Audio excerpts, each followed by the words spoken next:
Te damos la bienvenida a Voz de Autor, donde conversamos con escritoras y escritores para conocer su experiencia en el mundo de las letras y así descifrar los secretos para construir una carrera literaria. Somos Diana Crosby y Luis Enrique Vilches, el equipo detrás de Escritores Emergentes.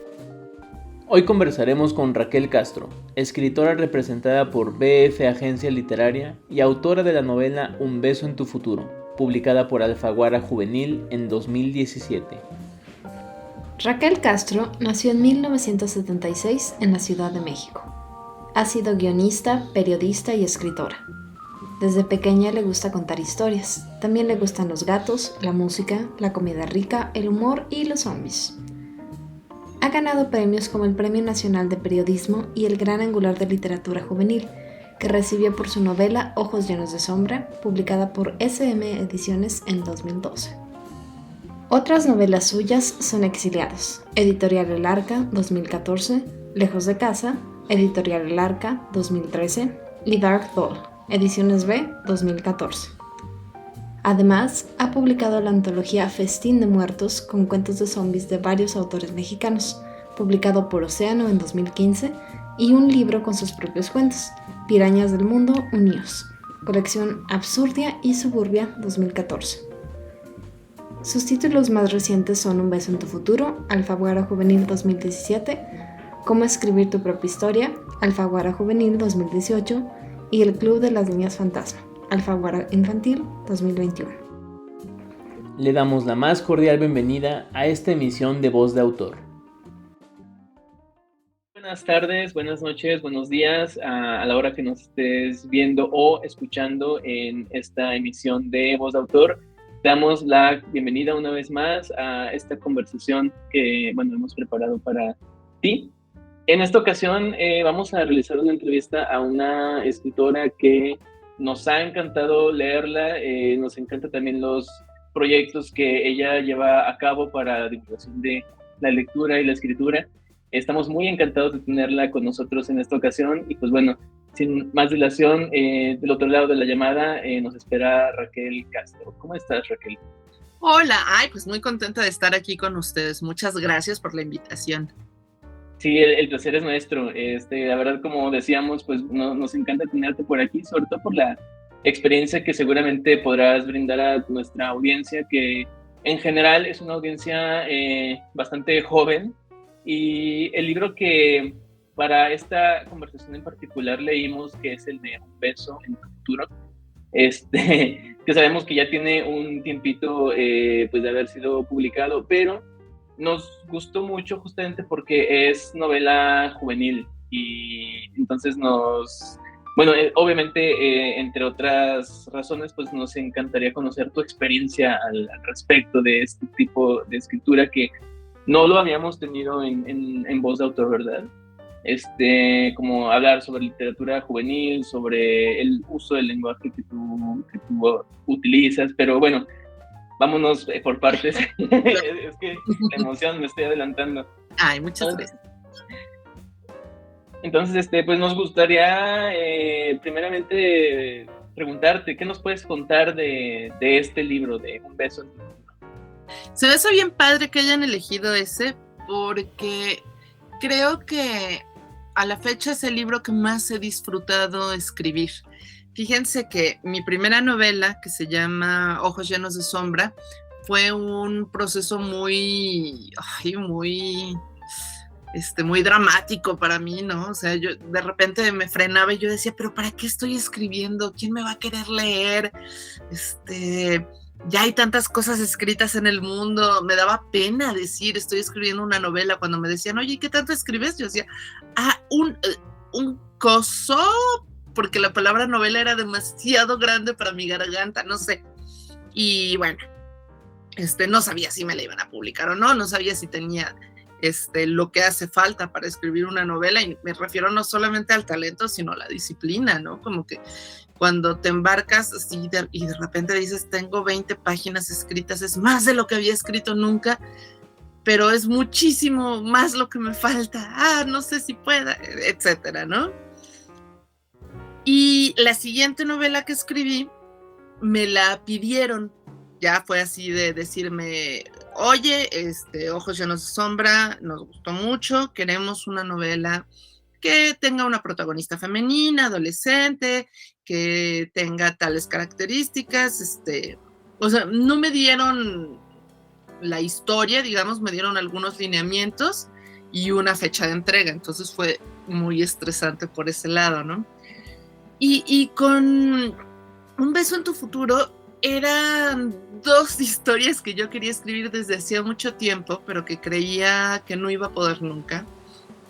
Y como que en ese momento de la vida me sentía muy empoderada, o por lo menos más confiada de mi propia capacidad, y no había nadie esperándola, nadie, o sea, yo no le había platicado a nadie que quería escribir eso.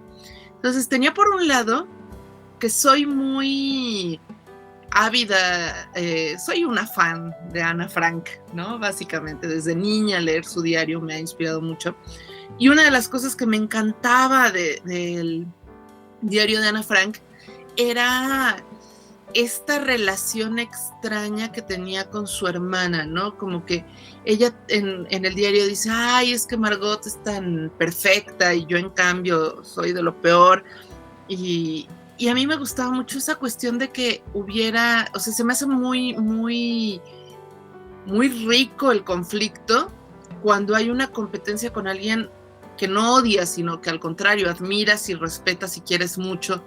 Y cómo en la adolescencia se da muy a menudo esto de comparar tus fallas, tus debilidades, tus defectos con las habilidades y las cualidades de la persona a la que admiras, que es una trampa que nos hacemos horrible, porque jamás vas a ganar en esa competencia, porque pues para empezar estás compitiendo tú solito y estás compitiendo contra un fantasma, ¿no? Porque estás idealizando a la otra persona y te estás menospreciando y es muy, muy masoquista, pero es algo que hacemos mucho. Entonces yo tenía mucho en mente que quería abordar esa relación, esa experiencia del cariño, pero que al mismo tiempo se deja influir como por la inseguridad de uno, ¿no? Y por otra parte, el otro tema que traía yo dándome vueltas y vueltas en la cabeza era precisamente esa inflexión que hay en cierto momento de la vida de cuando ¿cómo pasas de decir guácala los besos, saliva de otra gente, yo no quiero, a decir, ay, pues a lo mejor está padre, ¿no? Que yo me imagino que todos en algún momento de la vida tenemos esa bueno, no todos, habrá gente que no, pero hay, en general es como esa cuestión de, ay, ¿y qué se sentirá, no? Entre curiosidad y romanticismo y todo esto. Y tenía muchas ganas de tratarlo en alguna historia. Entonces, de pronto, se me ocurrió así, ¿qué tal que en lugar de que sean 2 historias separadas fueran una sola? Y escribí Un beso en tu futuro, el primer borrador lo tuve en 4 meses, que es una cosa récord para mí. Obviamente después siguen las correcciones y ahí ya se empareja uno, ¿no? Pero lo acabé muy rápido y fue hasta que acabé de corregir y dije, ay, ya me gustó cómo quedó y todo, que dije, bueno, ahora vamos a buscar a ver si a alguien le interesa, y si a nadie le interesa, lo pongo para descarga gratuita en mi blog, porque yo quiero, ¿no?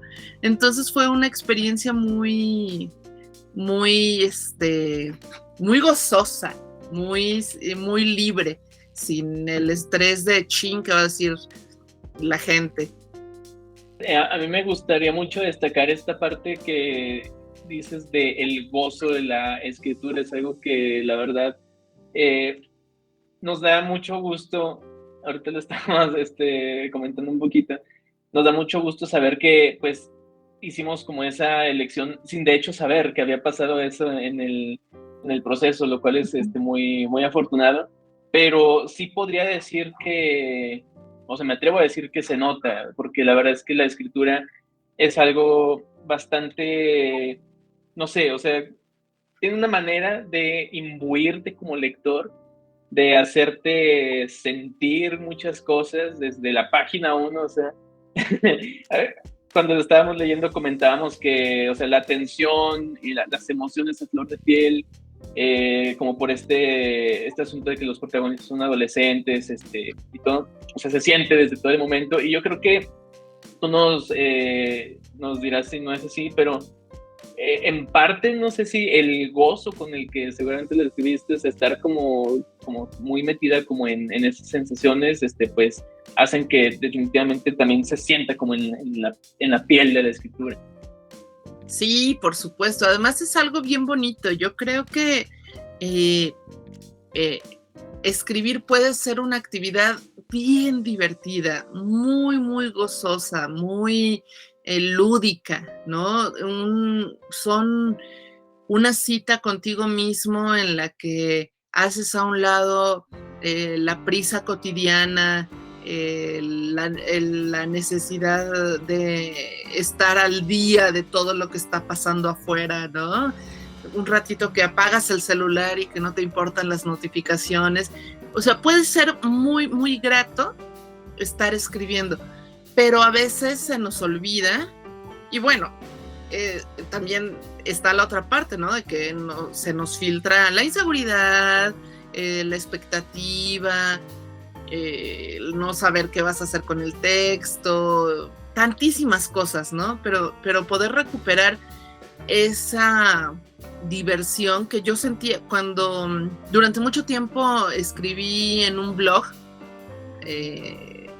Digo, todavía lo tengo, pero está medio abandonado ya, pobrecito.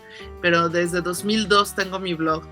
Y esa sensación de voy a escribir en mi blog como quien escribe una carta que vas a lanzar en una botella al mar, que no sabes si la van a leer o no, y puede ser muy, muy bonito. Y esa misma sensación tuve a la hora de estar escribiendo Un beso en tu futuro.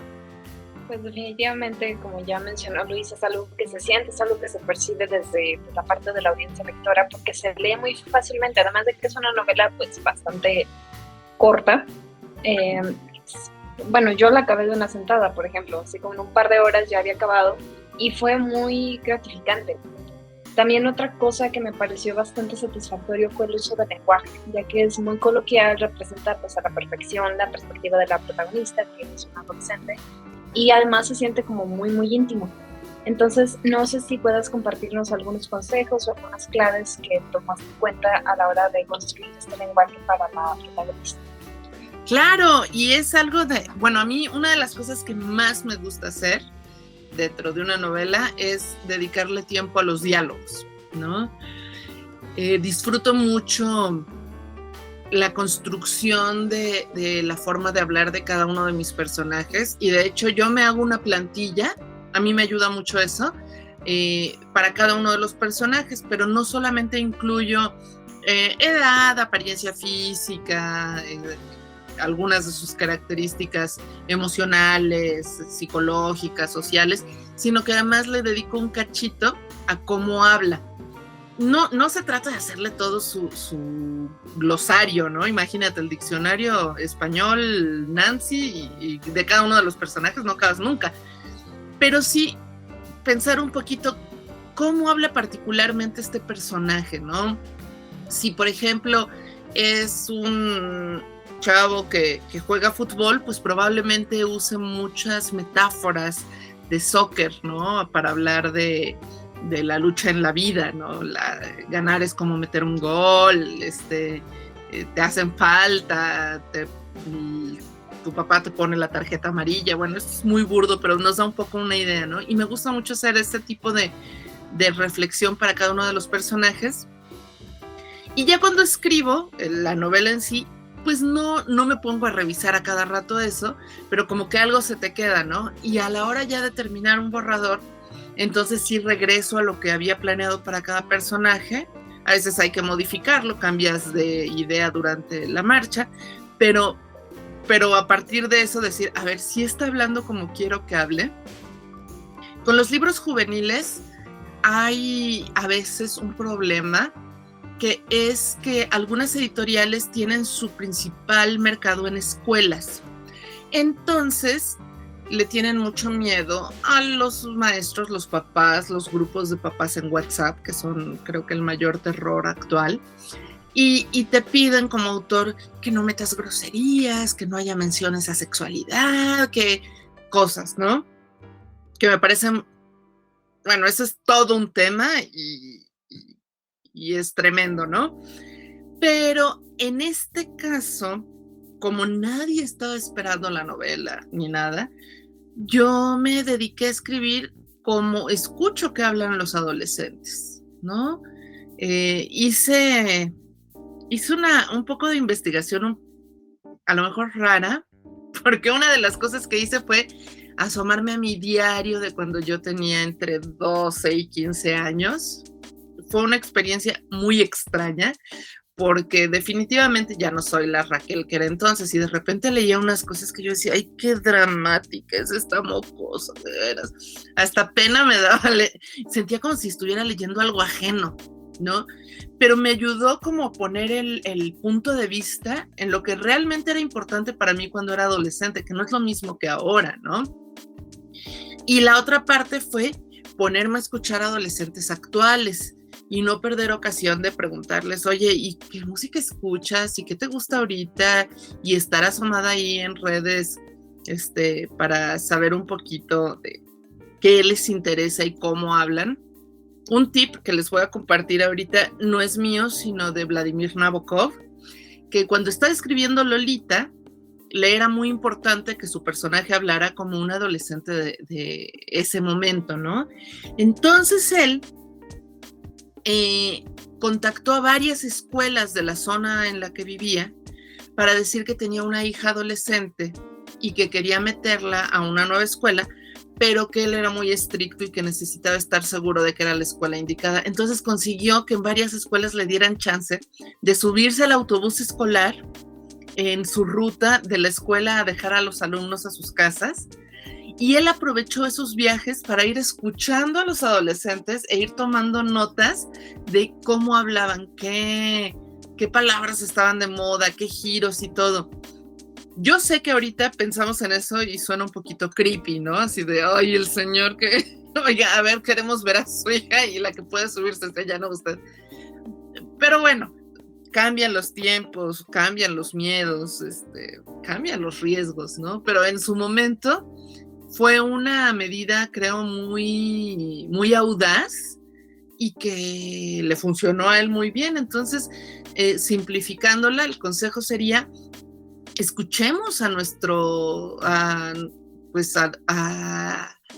la fuente de nuestros personajes, en lugar de asumir que como ya pasamos por esa edad o que conocemos gente de esa edad, sabemos cómo hablan. Y lo mismo aplica cuando vas a ser un personaje anciano o un niño o alguien de un grupo distinto al tuyo, ¿no? Como que decimos, ay, sí, los fresas hablan de cierta forma.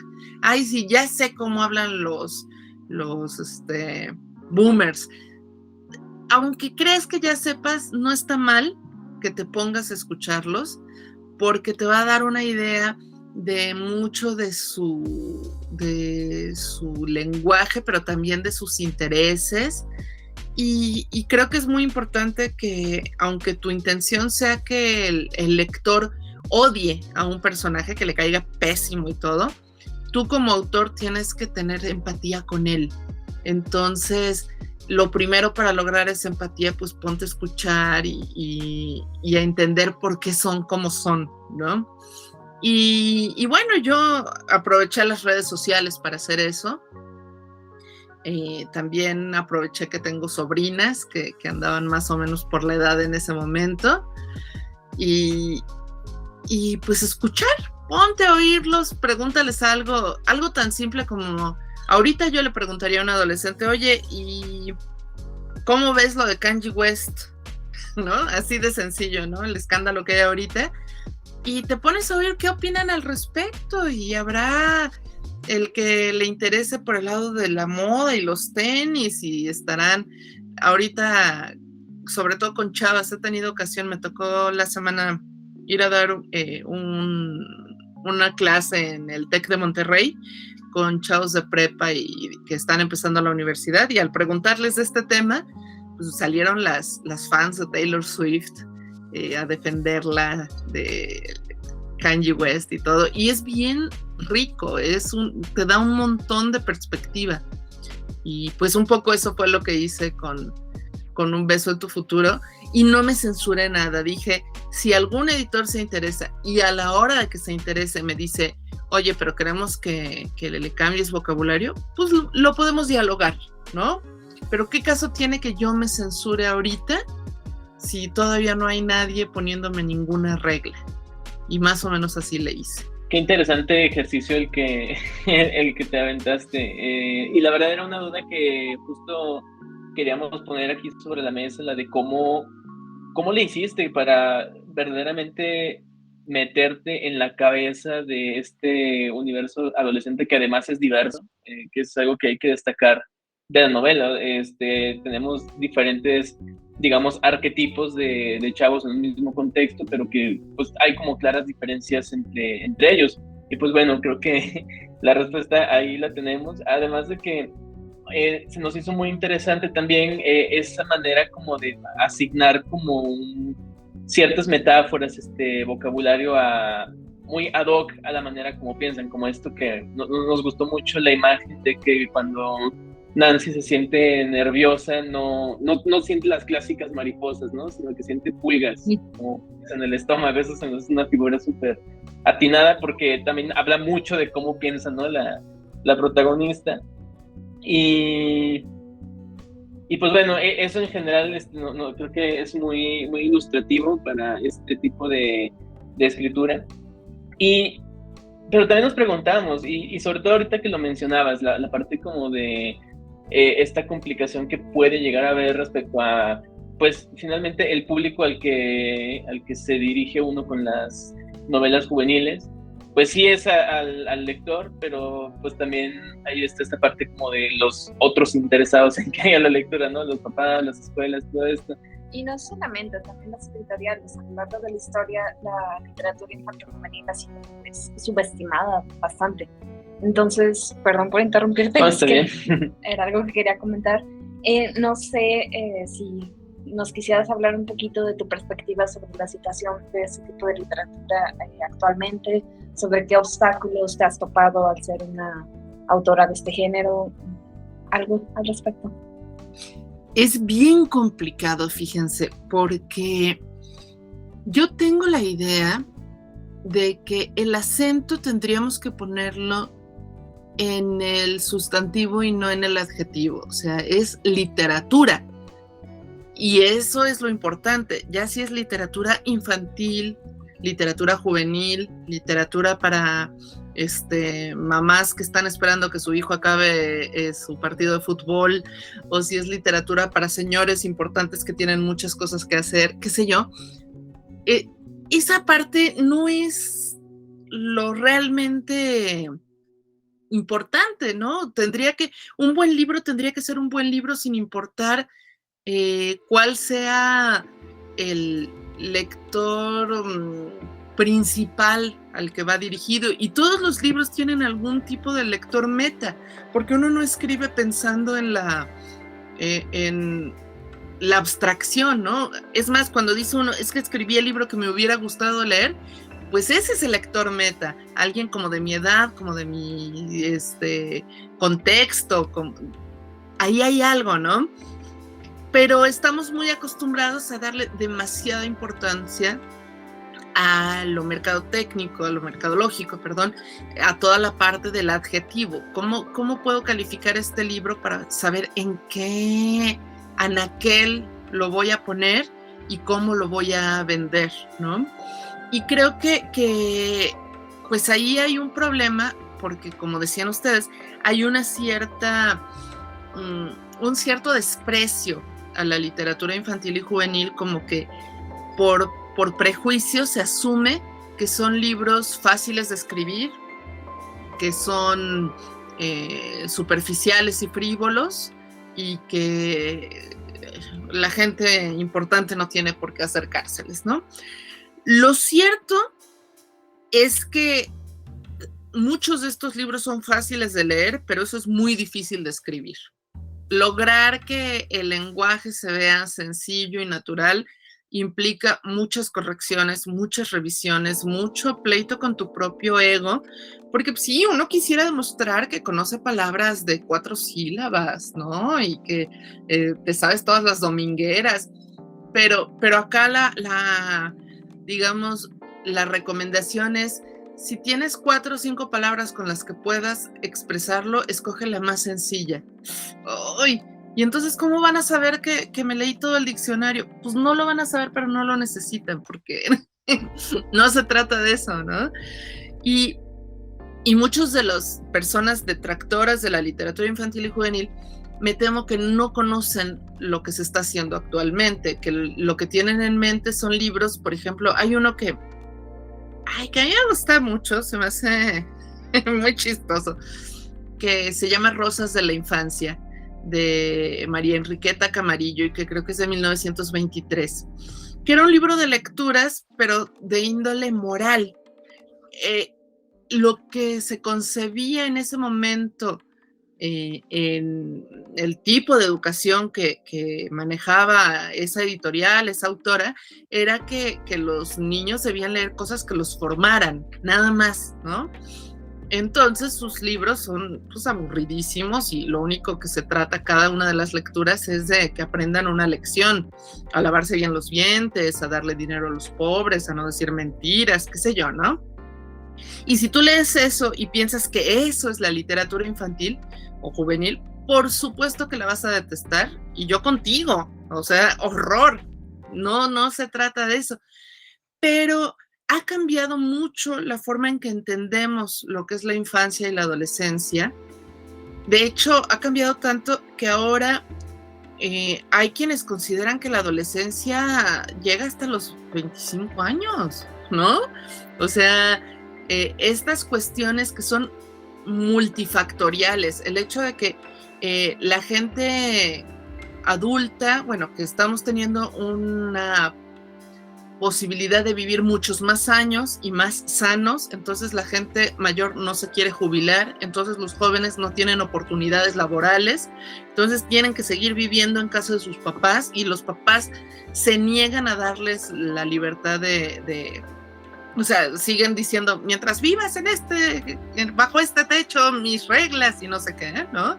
Entonces, todo eso se va sumando a que, pues también uno tiene menos responsabilidades y pues te sientes chavo más tiempo, y están los chavorrucos no de 25, sino de 45. Yo tengo amigos de la universidad que se siguen comportando como si tuvieran 19, 20, ¿no? Me dan envidia, yo ya no puedo, ya a las 8 de la noche ya quiero cenar y dormirme. No, bueno, entonces todas esas características van haciendo que cambie nuestro concepto de infancia y adolescencia, y obviamente la literatura para infancia y adolescencia va cambiando. Y entonces tenemos ahora libros, para empezar, de los temas que tú quieras, sobre la muerte, sobre el abandono, tienes ciencia ficción, cuentos de horror, ensayos, libros de economía dirigidos a niños y adolescentes para que también le aprendan esas cosas, ¿no? Historias muy bien escritas y muy apasionantes. Entonces, por un lado está eso, que la literatura infantil y juvenil está muy sana, muy viva, y pues encuentras desde cosas como todavía estilo María Enriqueta hasta unos libros padrísimos que hasta los papás cuando los leen dicen, ay, caray, me movió algo, no sé, ¿no?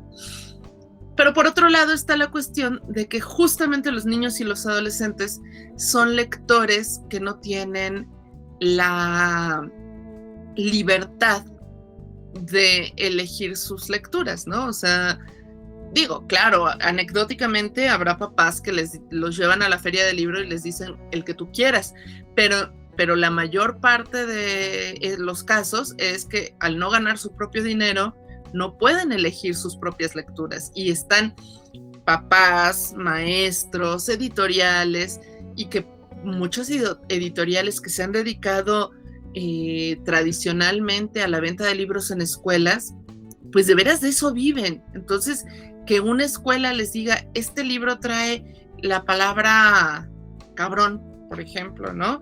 Entonces no lo podemos vender en nuestra escuela, implica perder una venta de 300 a 1500 ejemplares y no se quieren dar ese lujo, ¿no? Entonces, mientras vamos descubriendo otras maneras de que llegue la literatura infantil y juvenil a los jóvenes, bueno, que hay otras, pero ya entran otras cuestiones éticas, ¿no? Porque ves a los chavos como encuentran los libros en PDF fácilmente por todos lados, ¿no? Y también, ¿cómo les vas a reclamar que lo bajen en PDF si no tienen dinero para comprar libros? Aunque sus papás sí tengan, porque ya les compraron los 2 libros que les tocaba este mes. Queremos niños y adolescentes lectores, pero no queremos pagarles el vicio. Entonces, es bien complicado, porque tampoco quiere decir que la piratería está bien, ¿no? Y tampoco quiere decir que las editoriales tengan que publicar lo que al autor le nació del corazón si implica no vender. Y con estos tiempos, además, post-COVID, creo que está todavía más complicado por todas las escuelas que tuvieron que trabajar en línea. Entonces, sí es un tema bien, bien complejo, pero que creo que valdría mucho la pena que como adultos, los que somos adultos, nos demos el chance de asomarnos a los libros para niños, niñas y adolescentes sin prejuicios, porque capaz que nos encontramos cosas que nos sorprendan. Se habla mucho en estos días de reencontrarte con tu niño interior y el mindfulness y hacer las paces con el que fuiste y no sé qué. Pues a lo mejor una forma de hacer las paces con el que fuiste es ponerte a leer literatura infantil y juvenil y acordarte de cómo era tener 16 o 15 o 12 años y lo que implicaba, ¿no? Entonces, sí es bien apasionante, es súper complejo. Hay autores que sí prefieren de plano escribir lo que la editorial les pide porque saben que eso va a vender, y pues hay otros que no. Entonces hay de todo. Yo soy practicante activo de mindfulness, entonces voy a tomar muy en cuenta también esta recomendación. Haces bien, es muy bueno.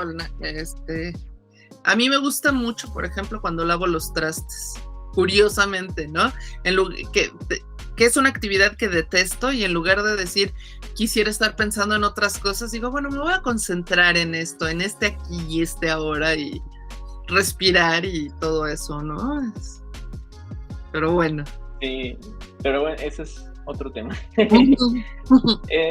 Raquel, quisiera retomar 2 puntos que has mencionado en lo que hemos conversado hasta ahora, también para ir avanzando hacia otros temas.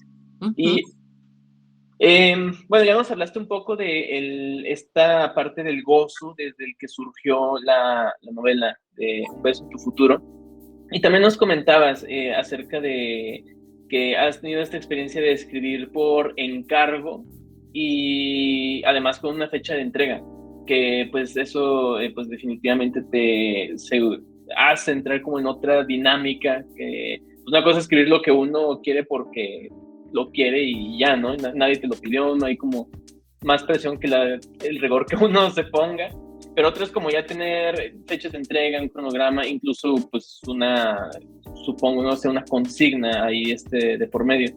Entonces, quisiera preguntarte por un poco pues, sobre esa experiencia y, o sea, ¿cómo fue escribir por encargo y qué recomendaciones tú darías en ese caso? Como mencioné los 2 temas porque quiero pensar que de todas maneras, a pesar de que haya como esta situación como ya más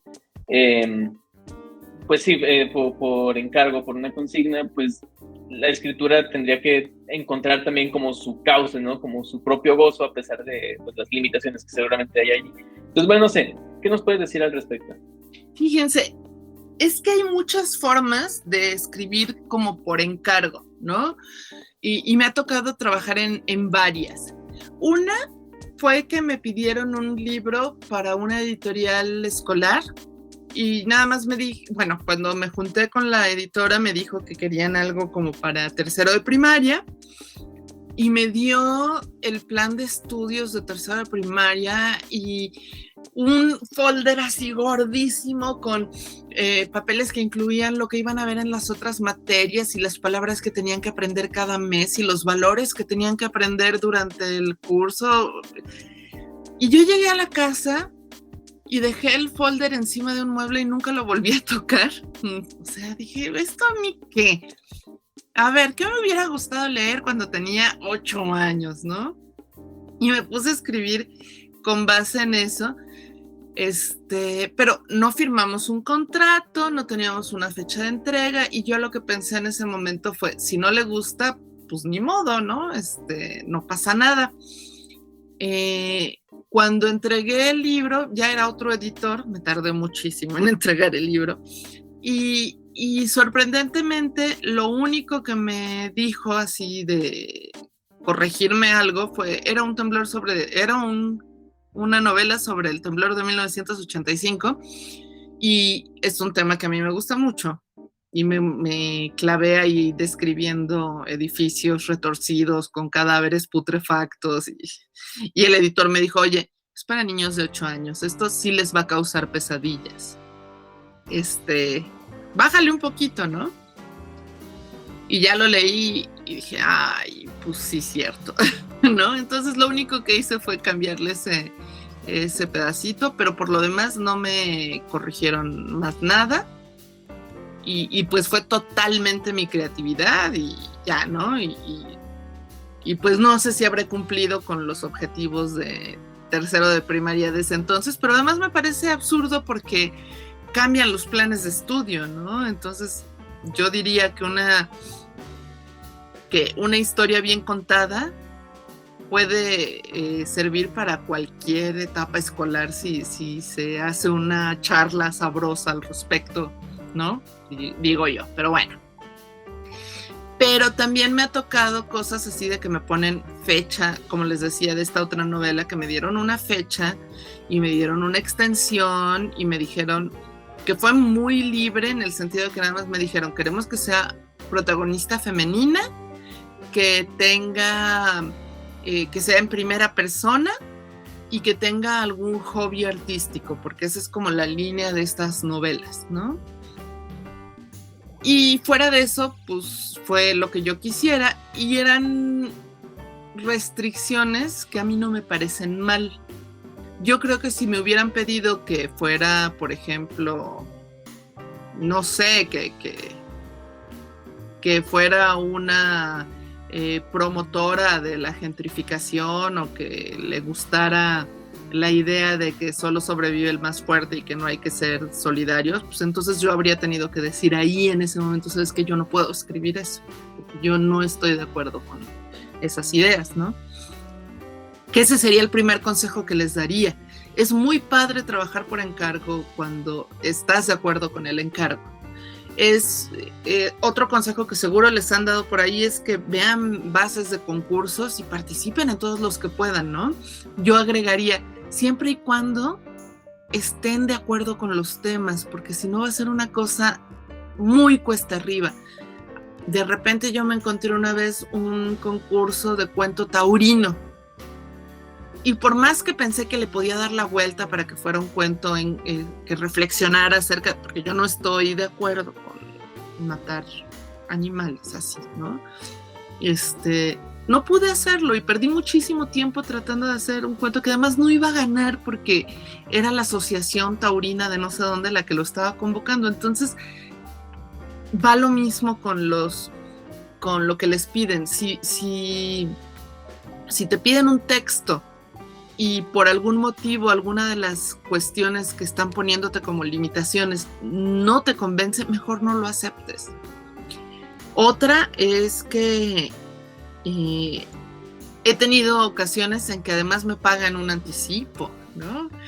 Y mi consejo irreal sería, no te lo gastes antes de entregar el libro, porque nunca sabes qué va a pasar, pero, o sea, yo lo recibo y Banamex, ¿no? Así de, gracias, pago mis deudas. Entonces, pues no, eso no. Y ya después dices, chin, la que me metí, tengo que escribir, ¿no? Pero bueno, lo complemento con lo otro, ¿no? De que sean cosas con las que esté de acuerdo. Y ser realistas con los tiempos. Me ha pasado muchas veces, y no nada más con libros, sino que un texto para una antología, un artículo para una revista, ¿lo puedes tener mañana a las 2 de la tarde? Sí, claro que sí, yo soy Superman, bueno, Superwoman, y lo puedo hacer. Seamos realistas, ¿cuánto puedes escribir realmente? Sobre todo si es un tema que apenas vas a empezar a explorar, porque no es lo mismo que sea tu tema obsesión y que cada que te sientas y empiezas en escritura automática sobre eso, a que tengas que hacer investigación y buscar un ángulo y decidir cómo lo vas a abordar y todo eso. Entonces, siempre procuren darse al menos un mes más del que les están pidiendo. Siempre así de... Total, incluso si al final no lo usan, van a quedar muy bien porque, ay, mira, ya lo terminé y te lo entrego, ¿no? Qué padre. Pero a mí no me ha pasado eso de entregar antes de la fecha límite, ¿no? Es el día límite y todavía estoy ahí corrigiéndole cosas porque además me gusta mucho mandar la versión más limpia que pueda. Entonces, ese sería otro consejo al respecto. Y también otro consejo, desmitificar lo que implica que escribas como por encargo, porque a veces pensamos, fíjense, es bien chistoso, pensamos como, uy, qué maravilla, cuando al fin pueda yo hacer un contrato con una editorial por un libro que no he escrito, ¿no? O que sea como los youtubers que hacen contrato por 10 libros que no han escrito, ay, debe ser bien padre. Sí, debe ser bien padre, pero es una carga de trabajo muy fuerte a la que te estás comprometiendo, ¿no? Y está el otro extremo, no, yo soy libre y soberano y entonces jamás me voy a prostituir haciendo un libro por encargo. Espérate, tampoco es eso, porque que sea por encargo no quiere decir que le des la espalda a tus convicciones, a tus creencias, a tus valores, ¿no? Entonces creo que se trata de buscar un punto intermedio y puede ser una muy buena actividad que te pongan una fecha límite y que trates de cumplirla. Implica, es un reto interesante, ¿no? Así tratar de hacerlo y no morir en el intento. A mí siempre me pasan cosas cuando, ¿no? O sea, eso de que dices, ya, me quedan 3 semanas, pero ahora sí, es lo único que voy a hacer y se descompone la computadora, ¿no? Y dices, ¿por qué? ¿Por qué? Y soy de las que dejan todo para el último momento. Entonces eso es también, no lo hagan. Si pueden, no lo hagan. Pero bueno, entonces más o menos esa ha sido mi experiencia. En general, cuando me han pedido textos, es como muy... Bueno, porque además las editoriales, como que cuando te piden un texto, pues más o menos saben a qué le tiran a quien se lo piden, ¿no? Sería muy absurdo que le pidieran, por ejemplo, un texto para una colección juvenil a un autor que todo el tiempo dice que eso no sirve o que es chafa, ¿no? No sé, pero bueno, se dan casos. Raquel, aprovechando que ahorita más o menos lo mencionaste, en otras entrevistas que vimos que te hicieron, has dicho que te consideras que eres una escritora indisciplinada. Entonces, ¿a qué te refieres con eso y de qué forma le has dado la vuelta para que en lugar de ser algo que pueda fallar ahí en el proceso, de hecho te ayude a escribir y a sacar los libros adelante? Sí soy, fíjate. Lo que pasa es que, fíjense, por ejemplo, Alberto Chimal, mi esposo, que también es escritor, él es muy disciplinado y tiene como trato consigo mismo que debe escribir al menos una página diaria. Ese es su límite. Y la verdad es un límite muy sensato. O sea, una página diaria no es como para que te muera sobre la computadora. Pero a mí no se me da eso, soy más como de escribir como por explosiones, o sea, pueden pasar 4 o 5 días sin que escriba una palabra y de repente abro el archivo y ¡pum!, me pongo a escribir y cuando me doy cuenta llevo 7, 8 horas escribiendo sin parar y Alberto así de ya vente a comer, voy, espérame tantito, ¿no? Pero después de ese día de escritura digo, ay, si escribo así diario durante 2 semanas lo acabo, pero no voy a escribir diario 2 semanas así porque al día siguiente puede que no escriba nada o que de repente escriba muy poquito. La ventaja de esto es que sí soy un poco escritora todoterreno, en el sentido de que puedo estar escribiendo, no en un coche, porque soy de las que se marean horrible, pero por ejemplo en el metro sí puedo ir escribiendo, o estoy en la oficina y de repente se me ocurre algo y no tengo el archivo de la novela ahí, pues me lo mando en un archivo, en un mail, ¿no? Me pongo a escribir en ese momento, o le escribo en el teléfono. He renunciado a la idea de que necesitas un lugar perfecto y un momento ideal para escribir, que es algo que suena muy bonito, pero que puede ser muy frustrante cuando no lo consigues, ¿no? Entonces ya puedo escribir en una computadora ajena y si no encuentro el cómo poner ahí el guión largo, no lo pongo, digo, ya después en la corrección lo meto, que ni modo, ¿no? Y es como el lado positivo de esta forma de escribir, ¿no? Que no soy muy disciplinada, pero tampoco exijo de muchas condiciones especiales para ponerme a escribir. Y no soy disciplinada, pero sí soy muy responsable de alguna manera, o sea, la idea de no entregar un texto a tiempo me angustia muchísimo. Entonces, lo que pasa es que le puedo dedicar horas extras cuando ya llegué al punto en que me estoy acercando peligrosamente a mi fecha de entrega, ¿no? Me gustaría ser de otro modo. O sea, sí creo que sería muchísimo mejor poder dosificar la cantidad de trabajo que se hace al día, pero en lo que no consiga resolverlo, ya decidí que no voy a dejar de escribir por eso, ¿no? Porque al principio sí me hacía esa trampa. Decía, no. Ya que hoy no pude empezar a escribir a las 9 de la mañana, hoy no escribo, mejor mañana, ¿no? Ay, es que no tengo las condiciones ideales. Voy a reacomodar todo mi estudio para que esté como debe estar y no haya distracciones. 3 meses más tarde no has empezado a escribir. Entonces,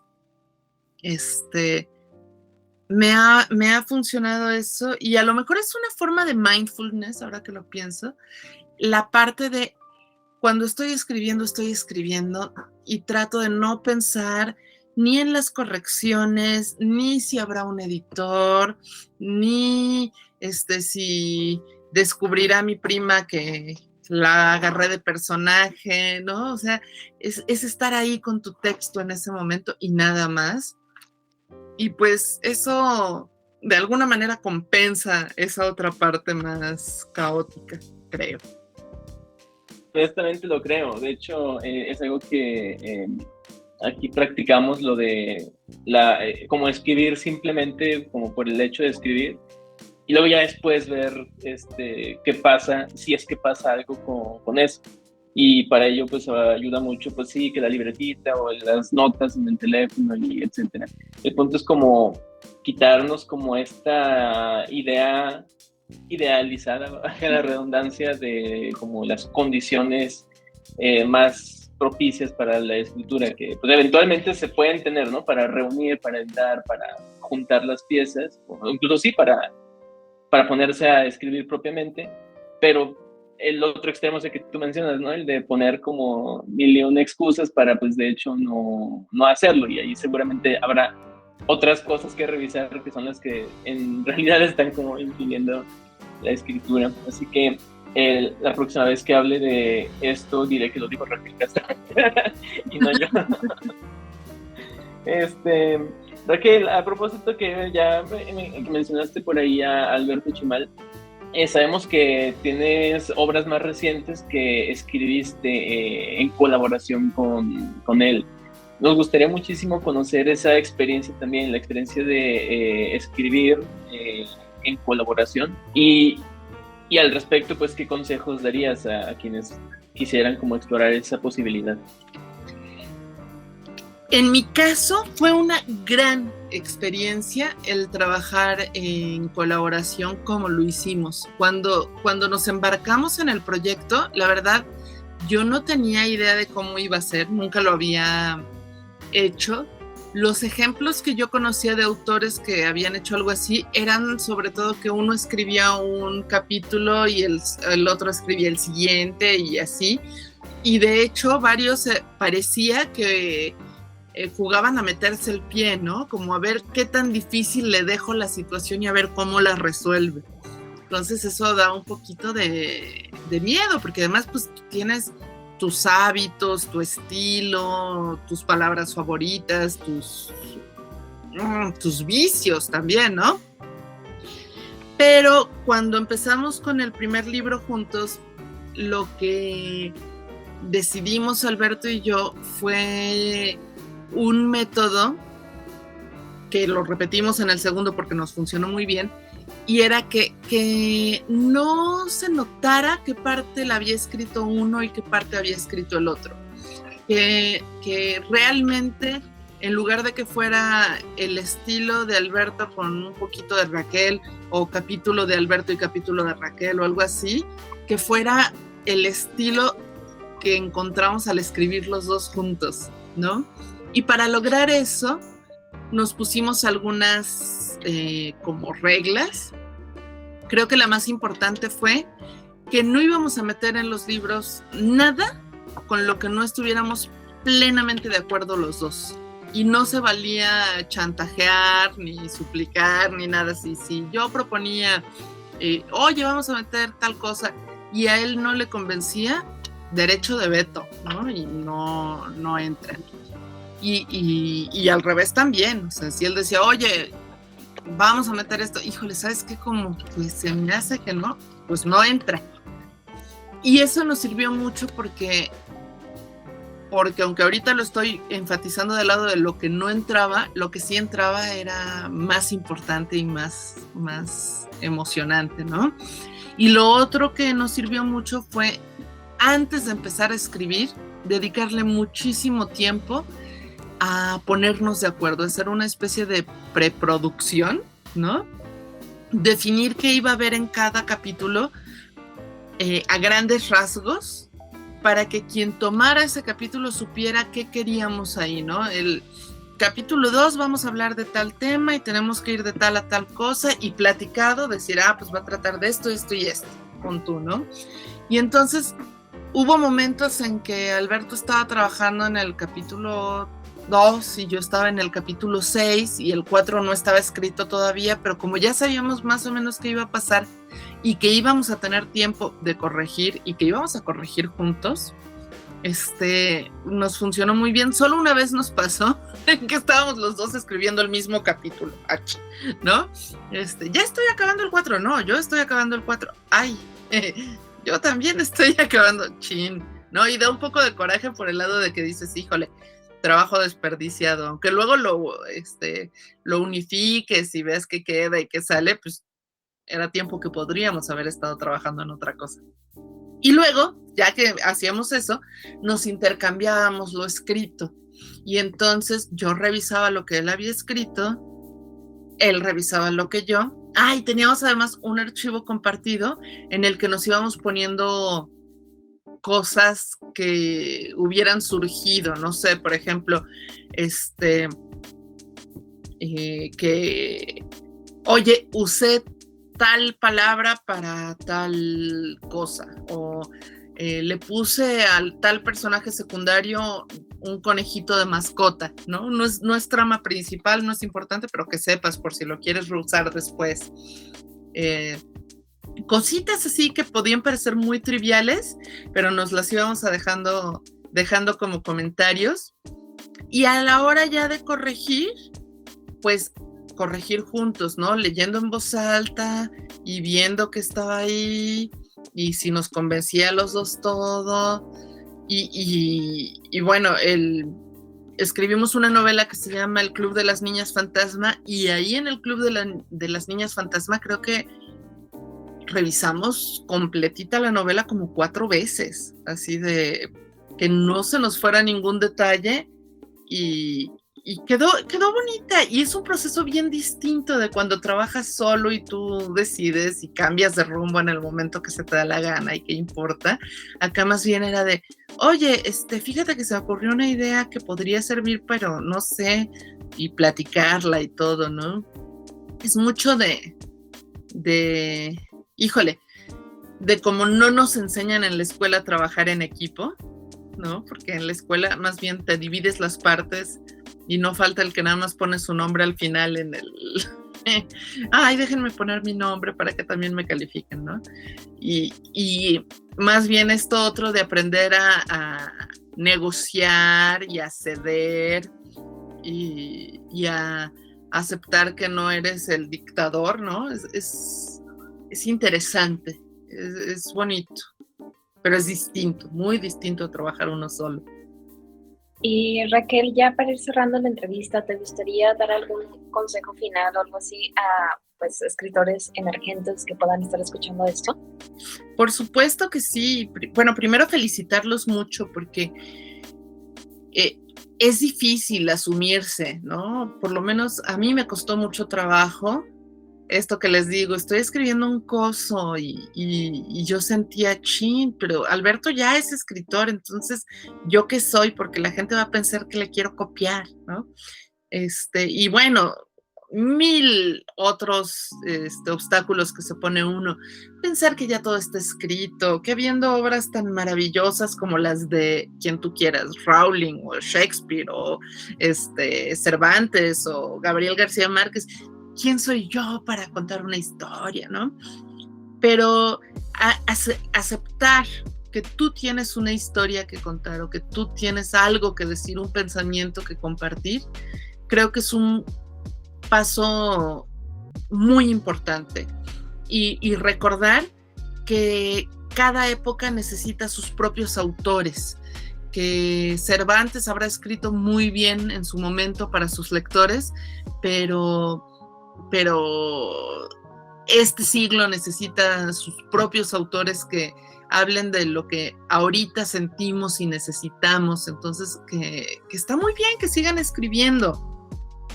Y el consejo que a mí me hubiera servido mucho que me lo hubieran dado en su momento, así que se los doy yo ahorita, es que no se preocupen si los primeros textos no quedan como estaban en su cabeza.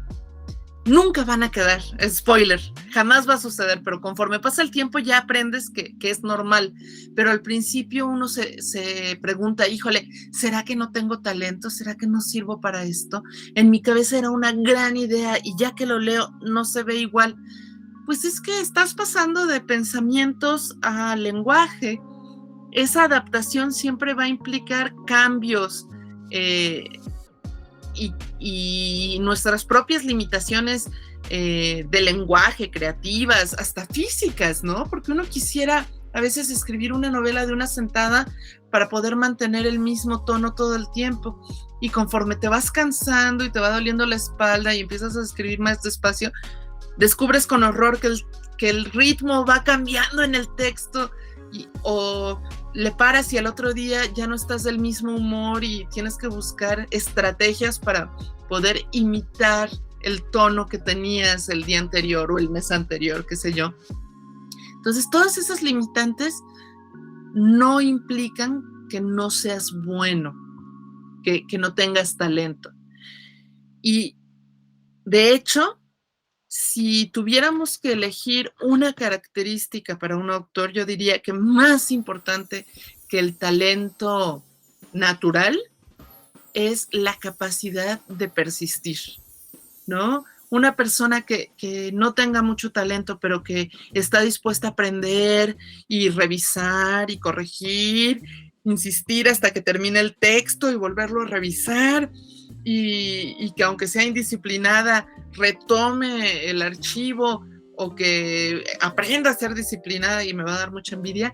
Esa es una persona que probablemente llegue a escribir muchísimo mejor que alguien que tenga un gran talento, pero que no está dispuesto a invertirle tiempo a su trabajo. Entonces esos serían los consejos que yo les daría para empezar, porque creo que mucha gente que podría escribir grandes historias se desanima muy pronto por creer estas ideas pues romantizadas de que la musa llega o que solo los elegidos pueden escribir, y es una lástima, porque seguramente podríamos disfrutar de muy hermosos libros si alguien les hubiera dicho, no, tú síguele, ándale, ahorita cuesta trabajo, pero pues es como el maratón. No te levantas un día en la mañana y dices voy a correr un maratón y lo concluyes. Hay que practicar, hay que entrenar, hay que persistir. Y creo que la persistencia es bien importante en la escritura. Muchas gracias por estos consejos finales, en general por todos los consejos que nos has dado en esta conversación, también por tus experiencias. La verdad es que nos llevamos mucha inspiración también para las personas que nos estén viendo, y creo que hablar bien por los dos, es decir, que también para nosotros mismos como escritores. Te agradecemos muchísimo por el tiempo y la disposición de tener esta conversación con nosotros, y recordarte que Escritores Emergentes tiene sus puertas abiertas para ti siempre. Muchísimas gracias, un abrazo a cada uno, y pues acá seguimos. Muchas gracias, Raquel, hasta luego. Bueno, pues muchísimas gracias a las personas que estuvieron pendientes de esta emisión, que lo hayan visto en YouTube. Recuerden darle su like, compartirlo con más personas para que esta información llegue a las personas que lo necesitan o les pueda interesar. También está el podcast en Spotify, si lo escucharon por ahí, pues no duden en compartirlo. Y pues nada, eso es todo por ahora, y nos vemos en una próxima emisión. Gracias por escribir. Esto fue Voz de Autor, una producción de Escritores Emergentes. Si te ha gustado esta entrevista, recuerda compartirla con el mundo para que más personas puedan aprovechar los conocimientos que hemos descubierto en este espacio. Mantente al tanto de nuestras redes sociales para enterarte de nuestra próxima conversación y de otros contenidos acerca de escritura creativa. Búscanos en Facebook, Instagram, YouTube, Twitter y únete a nuestro canal de Telegram. Somos Escritores Emergentes. Ayudamos a nuevas voces literarias a desarrollar su carrera artística a través de recursos de formación, expresión y desarrollo profesional. ¡Hasta la próxima!